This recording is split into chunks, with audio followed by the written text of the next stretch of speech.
welcome to today's YouTube channel. I got a special guest here today. G'day, friends! Ow! Stupid cat. Are you gonna keep that in? Yeah. The cat just bit me. Hello, how are you? Oliver, stop it. I must have startled him with my impersonation of you. Let's get to the tea. Steve teaches these cats to bite. I have never in my life had cats that bite until recently, and Oliver is the worst.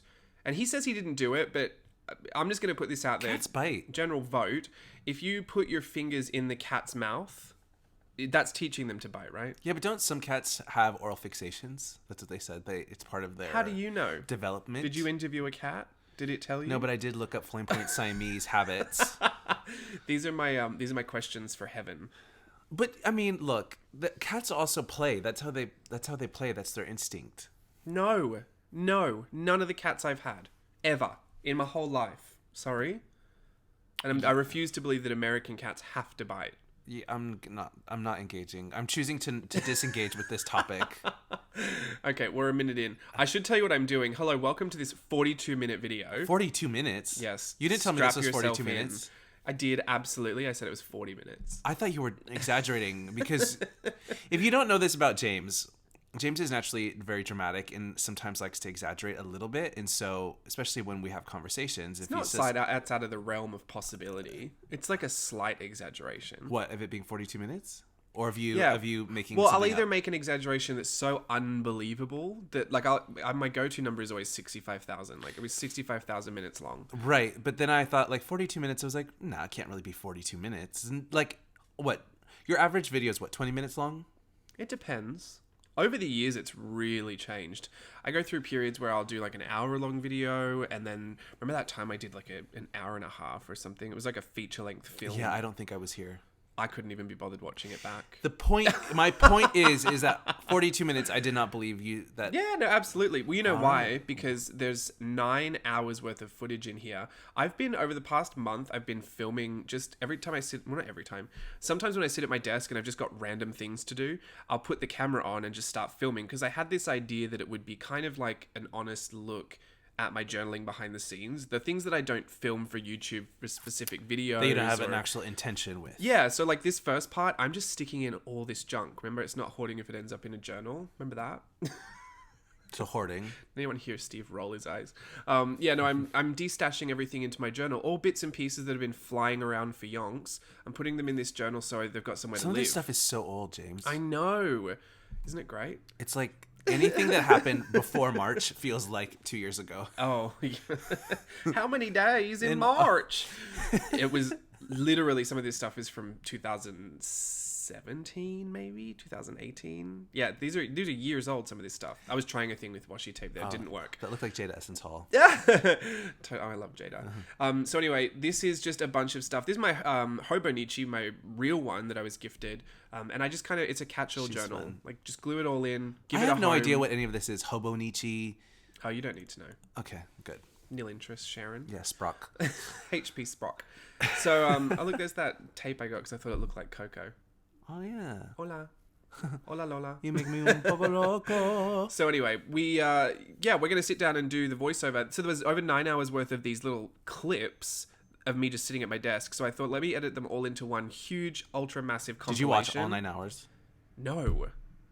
Goodness, no. That's like a day of work. I sped it up and started chopping it up as I was going through. No, that's good. That's good. That's good. I chopped up all the negative space where I'm just fiddling about. I left some fiddling in there, just if it's interesting fiddling.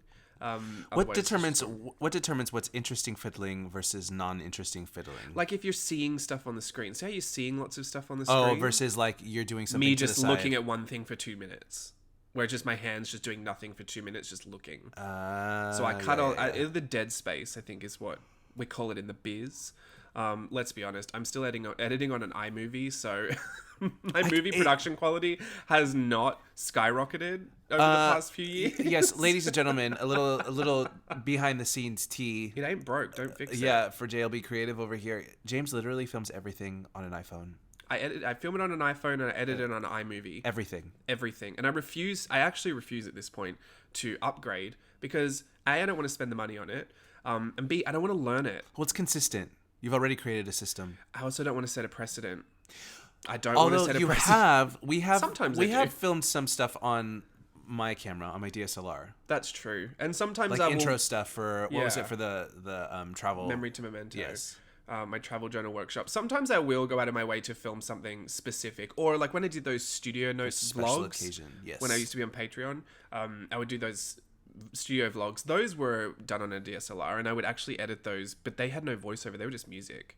So I've tried some things. All of that to say, it's all been still done on iMovie. So even when I had to do the little animations, I would draw them frame by frame in my iPad, and I'd put them in here in iMovie as like the picture-on-picture. Yeah, I remember. So they're like little stop-motion graphics. Love that. But yeah, anyway, so the video, I just wanted to give you a bit of a real look at kind of what I do when I sit at my desk and I'm not doing anything. It's just gluing stuff in, pasting things in, finding homes for things. I put that post-it note there. Who knows why? I just felt like doing it. Secrets out. Yeah. James is boring. When my brain's off, I actually don't achieve anything. No, I'm actually really impressed with that. Thanks. Well, this is a bit of a play session. So this is different. Fun. This is not the same day. Totally different. This is definitely in the late afternoon. Yes, it is. Yeah, The you light. know how the light filters through. Yes.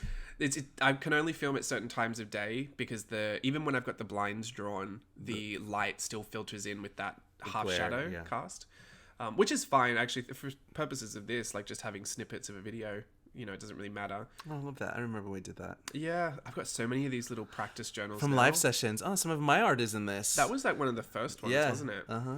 Yeah, Steve. This is where Steve started learning how to journal. I've only done 3 things. It's 3 more things than most. So I've done my 3 Baz dresses. just be proud. I have one more Baz dress to go.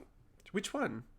Fran. Oh, Fran. How's he skin, Fran? Pan Pacific Grand Prix.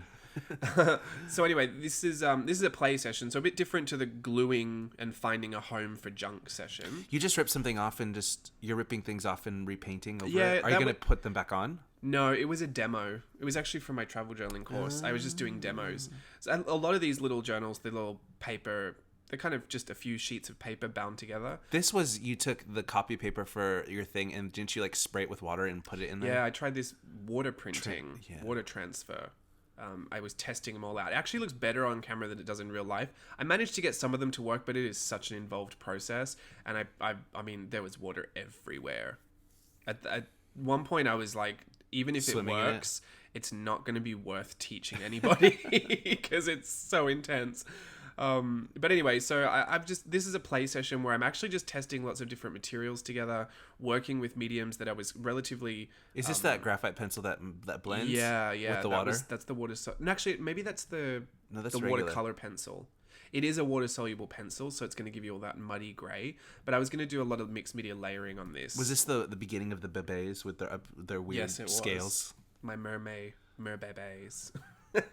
Those scales, I still can't get behind them. I'll get into this. This is a Minnie Mouse. You'll see her come together and she gets real rodent. Oh, she's real looking... quick. Right now, she's just looking like, Minnie, oh, Minnie. No, she's not. Yeah, that hot pink. Oh, yeah. The tearaway. Dun, dun, dun, dun, dun. If you haven't, Happy in the if you've never sun. seen this, in Tokyo Disneyland there was a show called Minnie Oh Minnie that Steve used to sing in, and they have a really fabulous tearaway reveal for Minnie Mouse. I swear, it's very dramatic. It's very drag race. Yeah, I was gonna say, I swear, drag queens must have seen that video and like stolen the idea. It's such a mood. You really think so? I think so. I remember watching them zip Minnie into the little tearaway thing. It's all zips. Oh, is it? Yeah. But don't give away the secrets. That show's closed now, unfortunately. But yeah, Minnie looks very fetching in her pink dress. I tried to do a whole bunch of I love Minnie in pink. painterly style Minnie, but then I got that black pencil over the top of it, and you just wait. Oh, great. It gets bad. I actually think since I've drawn over the whole thing, because this was over a month ago, I think, at this point.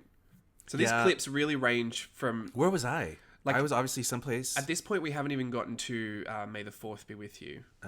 Wait, So this is over a month ago. Yeah, because I filmed when we did one of our Art Journaling the Magic live calls. Got it. I just filmed my desk for some snippets. While it was happening. Yeah, because I never do any Star Wars things, so I thought, just film that, see how that goes. Real talk, James, have you ever watched any Star Wars? Everyone knows I haven't. And you don't need to call me out like that. I don't know what you're trying to prove on Just this wondering. day. You're obsessed with Baby Yoda, but for somebody who's not seen, I haven't seen it at all. But you know why I am. Because he looks like Stitch. It looks like Stitch and a gremlin. Uh-huh. Looks like Gizmo. And it practically is. Because it's a puppet. Is it? Yeah, I don't... You know those Mandalorian behind-the-scenes videos? Uh-huh. I actually really don't like the round table parts, but I really enjoy when they show me all the process of how they made it. Well, that's anybody. Yeah, it's a puppet. I'm here for this cut crease moment. Yeah, it's nice. It's different. It's unusual. Yeah, so yeah, this is all play. I completely forgot. I edited this video yesterday, so I've forgotten in which order everything comes in. Is it in the same order that you... It's in the order that it was done. So this was over a month ago. So it's chronological. Yeah, it's chronological, but I'm just going to say that it finishes like yesterday or the day before, because I have my most recent Wizarding Artist Society journaling in here as well. So that's at the end. I don't know if someone wants to do this. Maybe I'll get around to doing it. I'm not sure. I'm not going to promise anything. But maybe I'll put some timestamps in the comments just to know which section which starts, just in case you want to catch something specific. Although I don't really know how to name this. That's like, what's this? Pink ladies? Pink... Yeah? Making fun of me, Riz? Some people are so touchy. Who's your favorite Grease character? Oh, I don't know. Let me... Okay, so as a kid...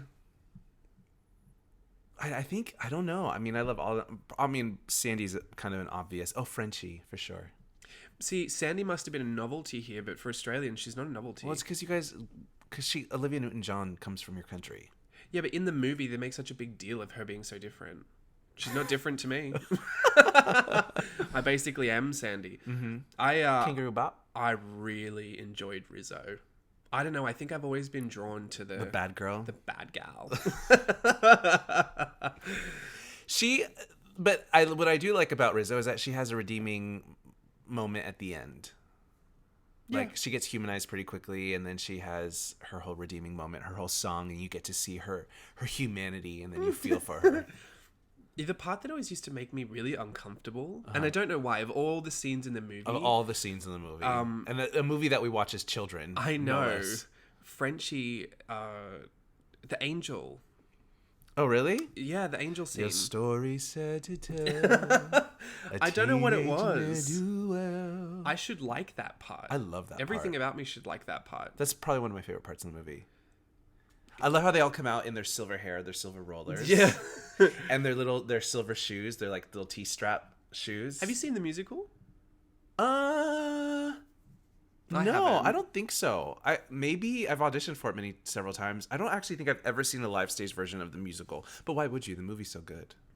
Is that changing topics? Is that weird to audition for a musical you don't know what the musical is? I've done that so many times.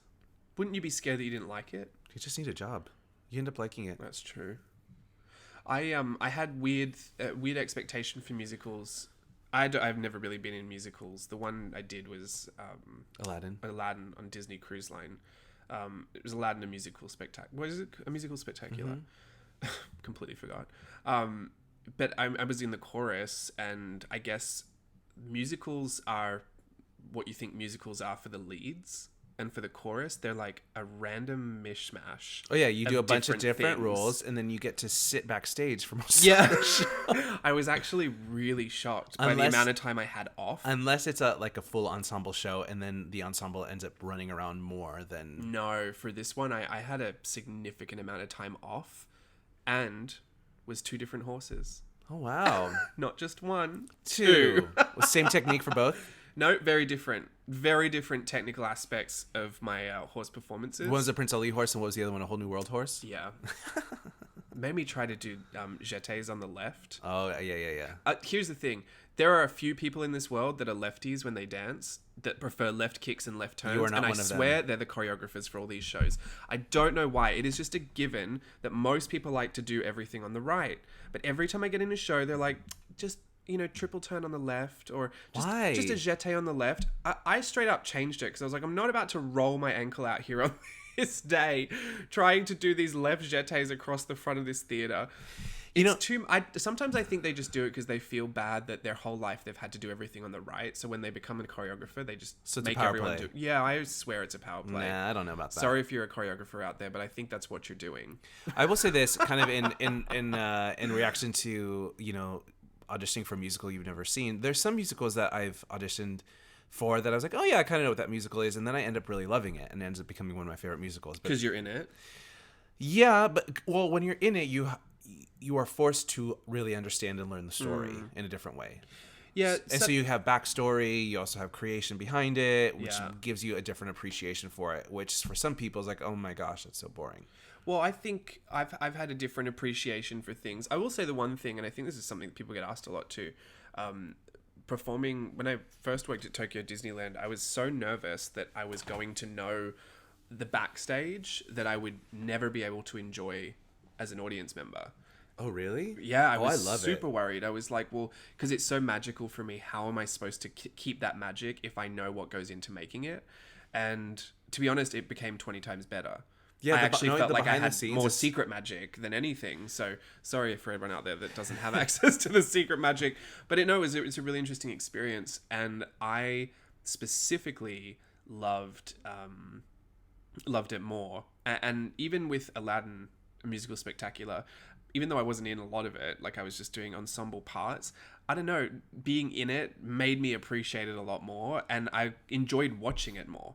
Well, yeah, and you also have like an inside scoop on how the carpet works and what that looks like. And Yeah. there's a lot of, I think having that backstage knowledge helps inform your onstage performance. Well, I think my critical eye changed, because I think one of the things, and I've asked you this before too about singing, sometimes when you know too much about something, it's hard to turn off the critical eye for it. Sometimes, yeah. Like when I watch dancers, it's hard for me just to enjoy a simple dance performance without trying to critique it in my brain, or thinking, oh, you did that wrong, or this was not right, or you've cheated that. Like, and it gets really annoying because I just think, why can't I just sit and enjoy this? Everyone else is enjoying it. Why can't I enjoy it? You don't feel like you can? Sometimes I can't. But if I can turn that off, and typically with those shows that I've been in, I have managed to turn that off a little bit. That's very interesting because I actually don't find it. Well, okay. So I always try my best to go in with an open mind. I always say that I'm like the world's easiest critic. Like I'm not a harsh critic at all. Except for when I'm on Instagram Live doing Tim Burton stuff. No, when it comes to performance, like, you know, we'll go see shows. That's true. We'll go see shows at the Pantages, and somebody. Well, you want to love it. That's the I thing. always want to love so it. So you're not going to go in super critical, because the more you have to critique, the less you're going to enjoy it. Right. I just want to see how they do it. I'm like, oh my gosh, I love that. That was incredible. That was amazing. That was so beautiful how they did that. There are things that I see and I think, I don't know if that was my favorite part, but this was fantastic, and so I really loved this part. Yeah. Pause. What is happening? I know. I told you. She went rodent. I tried to save it with hearts in the eyes. Steve, I think I've since painted over this, if not just ripped out this entire page. It got so bad. I got so carried away. She's fuzzy. And what's part of me was like, literally looking at it thinking, is this cute? This is cute, right? I'll just add some splatters. I'll give it a background. This is cute. It's a mess. You know, if you don't try it, you don't know. Hiya. I'm not mad about it. So, however, going back to the thing with musicals. Speaking of Disney. There's definitely been a musical where I needed a job, and I thought, you know what? I just need a job, and it's going to be great, and I'm going to have fun doing it. And it was probably one of the worst experiences that I've ever had on stage. Don't name and shame. I'm not going to. I don't even think I know this story. I don't think it was because... How old were you? Like young? Yeah, early 20s. Okay. I don't know if it was the theater, if it was the people, if it was the director, the lack of direction, the story itself, the music. I don't know what it was, but this wasn't for you. It just wasn't for me. And it's still, even to this day, if people say, oh, let's watch that. No, I don't need to. And I did it twice. The second time that I did do it, though, was much better. Okay. I still had no idea what was happening, though, in the show. It was an older show. It was an older operetta. And I had no idea what was going on.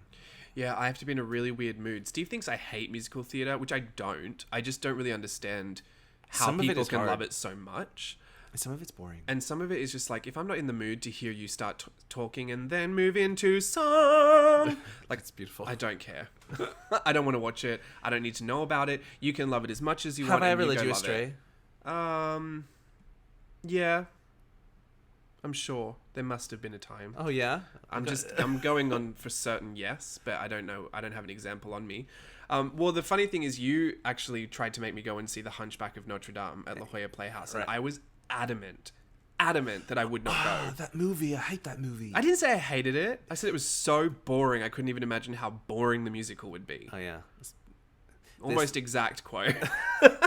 This one's out here bawling by the end of it. Weeping my eyes out, searching the internet for a bootleg. I was listening to the cast recording. I was like, He loves it more than I do. I got so mad at Steve because in the intermission, and I knew I was liking it by the intermission. It wasn't until the end that I was bawling my eyes out.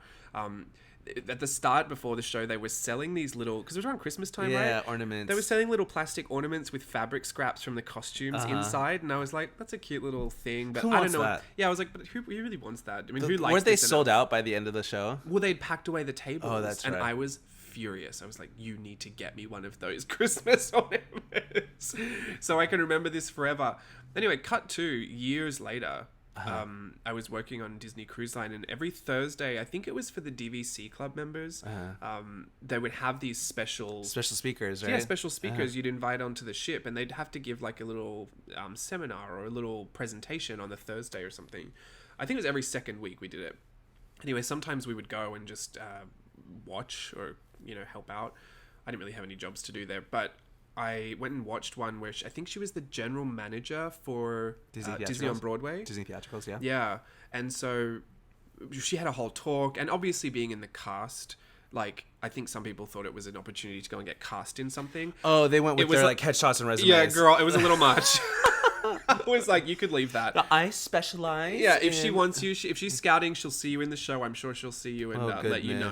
I have definitely been there, though. I can't really. Oh, I can't. We've all been bold. That was not the time and place for me in the middle of the Caribbean Sea. On a job. On a job. On a Disney job already. So anyway, afterwards, all I was curious to know, I wanted to know more than anything else. I wanted to go up to her and I asked her, why won't you do Hunchback? Why is it always just this limited run? Yeah, why won't you just put it anywhere? Broadway. Yeah, why wouldn't it be on Broadway? It's so beautiful. And she said that it was one of her favorite musicals, but obviously they have a really true to ending story in the musical. Don't want to give it away, but she just said it was way too adult. The thematic elements of it just don't translate for families. Yeah.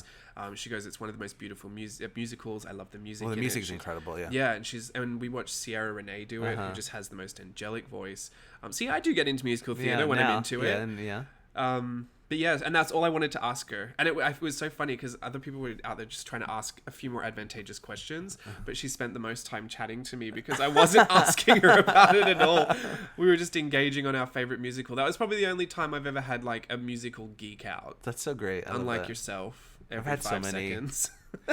I will say though that my feelings and my heart towards music theater has shifted a little bit. So for those of you who don't know, I think your love is the same. You're just not so serious about it. I guess I went and studied, and I have a MFA. I'm a Master of Fine Arts in Musical Theater, and I love it. I truly do love it, and I oftentimes will have geek out moments. But I want to love it for getting an MFA for it. Yeah, and I'm actually really thankful for my education and what it taught me. But I think when you're immersed in it for so much, or you have certain experiences that surround it, it just almost feels a little tainted. What, the schooling experience? Yeah, it feels makes me sometimes look at musical theater a little differently. Well, one thing I would love to go back to, I don't know. So I think God needs to redeem part of that story in me. Probably. That's for another voiceover. Yeah. I think part of the thing I would love to go back through school, because I went to Performing Arts College for grade 10, 11, and 12.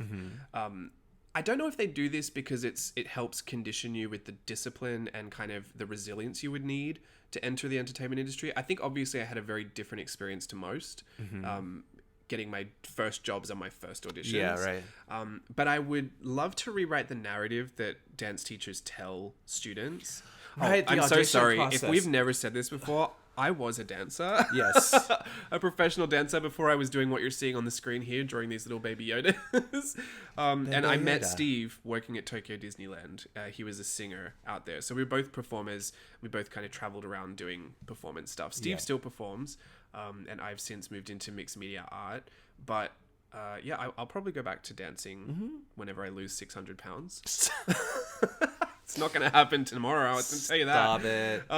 So anyway, yeah, I would love to redeem part of that story for maybe it's even the dance teachers themselves that are just familiar with that story. But it seems like every one of them told me just how scary it was, and that I was definitely going to hear a no 60,000 times before I heard a yes, and that it's so scary. And if you don't wear all black into the audition, you're going to get cut right away. And they were like intense. Now I can say this much: back then, which is 2008 when I was auditioning, fresh out of high school.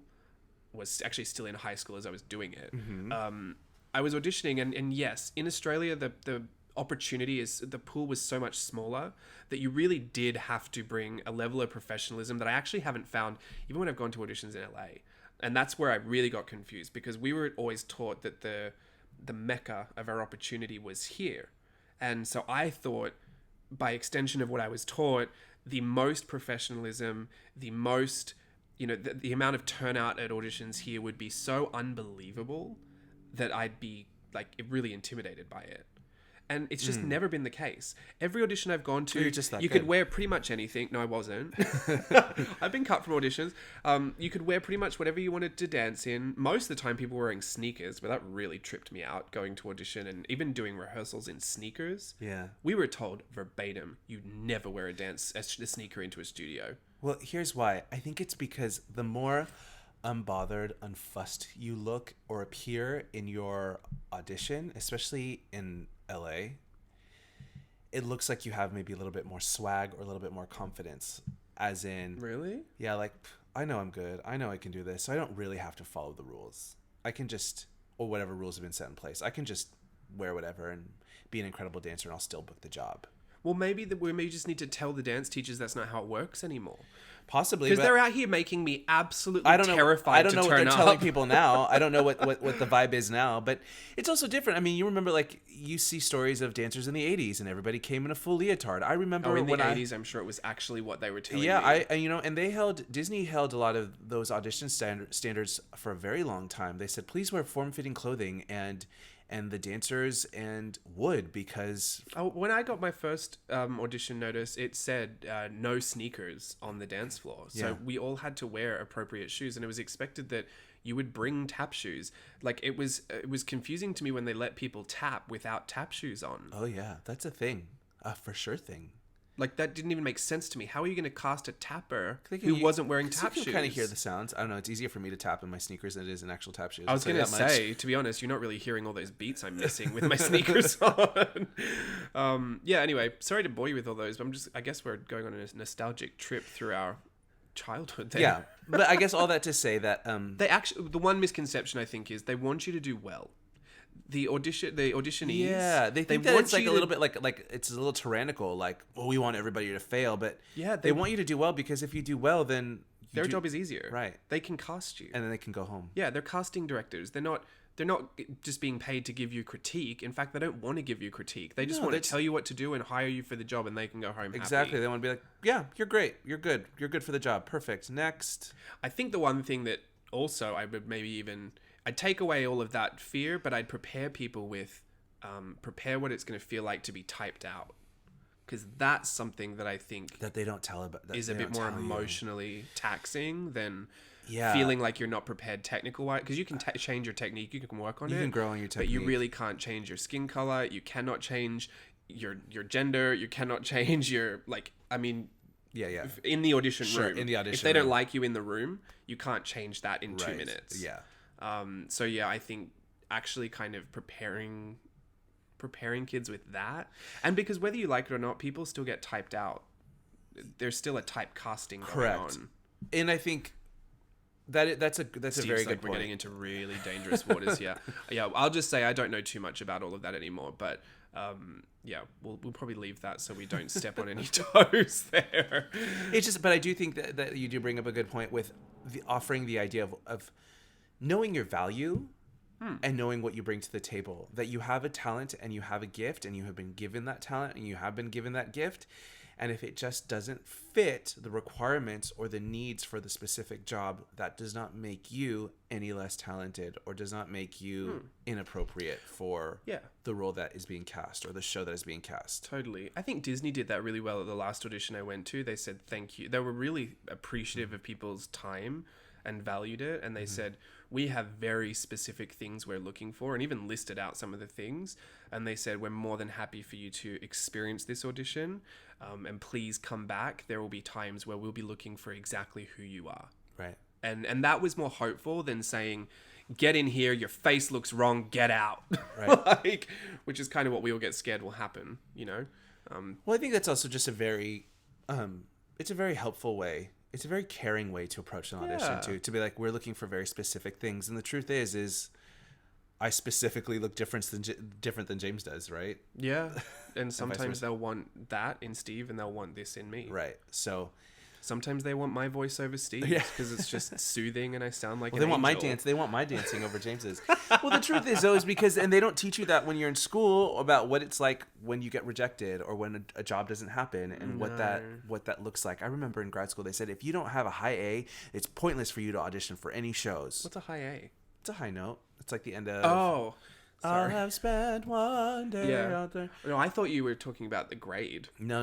Like, what does academics have to do with it? Like, if you don't have a high A, like, there's no point in auditioning. And I thought that's not every role is meant for a high tenor or for a tenor. There's roles for everybody, but just the idea to go into that, guys, if you don't have that, you're not equals lack of talent. Is such a misconception. So but flexibility for boys, I think, is a misconception. You actually don't need to be super flexible for most male roles. Physically flexible, yeah. Mentally, totally. Emotionally flexible, for sure. No, well, we rarely were ever asked to kick behind our heads. We were expected to be flexible enough to make it look impressive, more than like your average Joe off the street. But it was never expected that we could be contortionists. No, but and not for every job. Like if you're girls, absolutely. If you don't have your splits on both sides, I don't know any female dancer I worked with that didn't. Yeah. So it just is all very.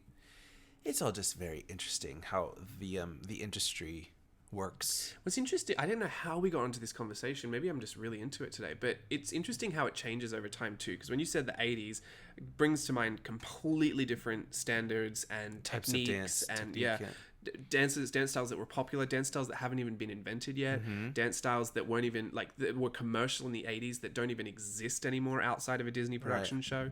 And it's super interesting because you know how when people say like, oh, you're just in the wrong time period. I think for dance, I belong closer to the 80s that jazz than I do in modern day context.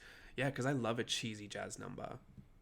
Yeah, but I think so many people do. I mean, they did a special event at Disney recently, and they harkened back to the 80s jazz. Yeah, they needed it. Wasn't that 90s night? 80s night. No, it was 90s night. 90s night. No, it was 80s night. Little Mermaid came out in 1989. No, it was 80s night. Yeah. Oh yeah, you wore a Little Mermaid thing. Yeah. Anyway, I don't know. So back to the journaling. We've just gone on a very long tangent. Yeah, I guess I should have also said sometimes I co-opt the voiceovers just to chat. I hope that wasn't boring. Well, at least I don't know how I could have made talking about what I was doing more interesting. I was just doing it. Look. We have conversation starter questions over here just in case. Well, they're not conversation starters, but let's answer a few. If you want to play along down below. No, I answered these in Mermaid, so I think I've got to go down to here. I got to number 55. These are this or that questions. So you're just going to let us know which one you prefer or why. I don't know. We'll just see. Okay. Some of them are boring, so we'll just move through quickly. So this or that, movie at home or movie at the theater? Theater. Yeah, definitely theater. Food, and also if you want to lounge, you can go to the movie theaters. They've got these great recliner chairs at the Century Stadium one now. Ocean or mountains? Ocean. Horror movie or comedy? Comedy. I hate horror movies. City or countryside? Oh, country mouse? Oh, city fish? Country mouse? I miss city mouse. I think it depends. I just learnt these city mice, country mice terms. So the other day we were talking about something. We were driving, and I said, "Well, I'm more of a city mouse." And James was like, "Had a what meltdown in the car?" I thought at this age, at this time, in this place, Steve has decided that he's going to be cutesy little city baby mouse squirrel, and I was like, "What?" I honestly thought, does he think I think that's cute? Because I'm about to vomit. And then he told me that it's a regular thing people say. That, Yeah, it's a story that we hear as children, and at least I don't never know. heard it. I thought that everybody knew this story about this city mouse and the country mouse. Maybe other people do. The but city I've mouse never goes heard to it. visit their cousin. Yeah, the city mouse goes to visit her cousin in the country, or sometimes it's a boy. I don't know. Yeah, so city mouse and country mouse. Never heard it in my whole life. I was so embarrassed for him. I was like, I don't think that's cute. He was so mad at me. He was so offended that I called myself a city mouse.